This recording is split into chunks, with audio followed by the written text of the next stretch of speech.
চ্যানেলে ওয়েলকাম জানিয়ে ছোট্ট একটা মিনি ব্লগ স্টার্ট করলাম। তো আমি এখন দেখো সাজুগুজু করে নিয়েছি। আমি এখন যাচ্ছি হলাম সাউথ সিটি মলে। তো তোমরা বলেছিল অনেকে সাউথ সিটি মলে গেলে যেন তোমাদেরকে একটু বলি, ছুটিটা কোনোদিন মিস যায়। তো আজকে ছুটি আছে, আমি তো হঠাৎ হঠাৎ করে যাই, মানে আগে থাকতে কোনো ফিক্সড করা থাকে না যে যাবো আজকে। তো এখন কটা বাজছে? যেতেও না, কটা বাজছে দেখো তো? এখন 7:37। 7:37 বাজছে, ওই 8টার মধ্যে ঢুকে যাবো। এখন গাড়ি আসবে, ওবে বুক করেছি, দাঁড়িয়ে আছি, গাড়িটা এলে পরেই চলে যাব।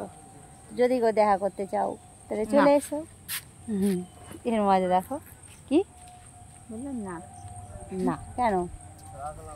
তো চলো যাই, গিয়ে অনেক ঘুরু করি আর সব কিছু তোমরা শেয়ার করবো তোমাদের। কালকে ব্লগ আসবে, কালকের ব্লগে দেখতে পাবে কি খেলাম, কোথায় গেলাম, আরও কোথাও যাব ঘুরতে। ঠিক আছে, চলে আসো। তো চলো টাটা। দৌড় করিছে বলে যা। ওকে আজকে বাড়ি থেকে দৌড় করে আশা করেছি, জানো কেন করেছি সেটা পরে কালকে ব্লগে তোমাদের জানাবো, নাহলে অন্য একদিন গল্পতে তোমাদের জানাবো। মজাদার একটা জিনিস হয়েছে, তোমরা শুনলে না পুরো হেসে হেসে তোমাদের পেট ব্যথা হয়ে যাবে।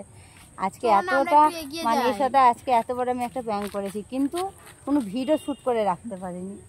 ওকে সোনারপুর থেকে একদম বাড়ি পর্যন্ত দৌড় করা করেছি। তো চলো বাই, টাটা।